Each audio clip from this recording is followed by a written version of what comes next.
अभियोजन ने किस तरह से प्रस्तुत किया इस मामले को, ये मामला जब घटना घटी थी तो इसकी जांच सौंपी गई थी एनआईए को, लेकिन तब चीफ हुआ करते थे स्वर्गीय हेमंत करकरे साहब।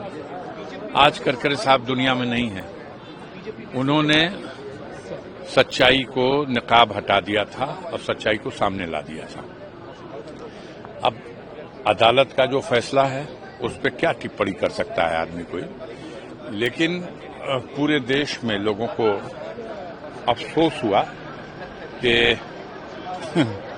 जो आधार लिए गए, बहरहाल ये ऑब्जर्वेशन न्यायपालिका का है और इस पे बहुत कुछ कहा नहीं जा सकता, लेकिन अफसोस हुआ कि ऐसी घटना जिसका पूरी तरह पर्दाफाश हुआ, कहीं न कहीं अभियोजन की मिलीभगत का परिणाम है ये। और एक तरफ वहीं महाराष्ट्र में अच्छी तरह से अभियोजन अपना पक्ष प्रस्तुत किया उस बम ब्लास्ट कांड में और तमाम आरोपियों को फांसी से लेकर आजीवन कारावास के फंदे तक पहुंचाया।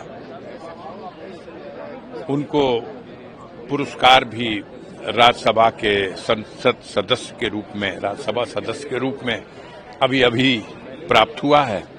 और वहीं महाराष्ट्र में अफसोसनाक है।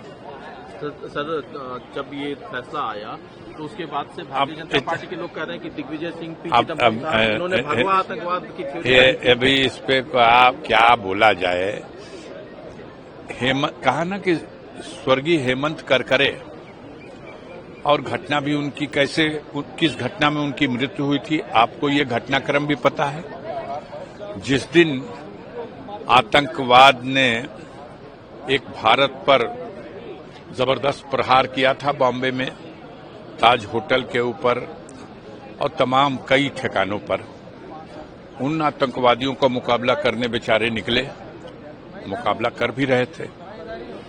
तमाम लोग चर्चा करते हैं कि उन जिन हालात में उनकी मौत हुई उसको लोग एक सुनियोजित हत्या मानते हैं।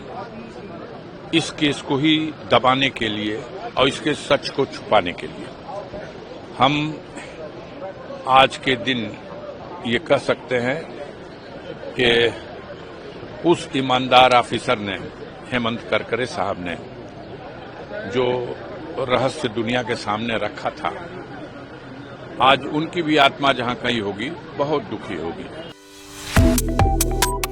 Subscribe to One India and never miss an update. Download the One India app now.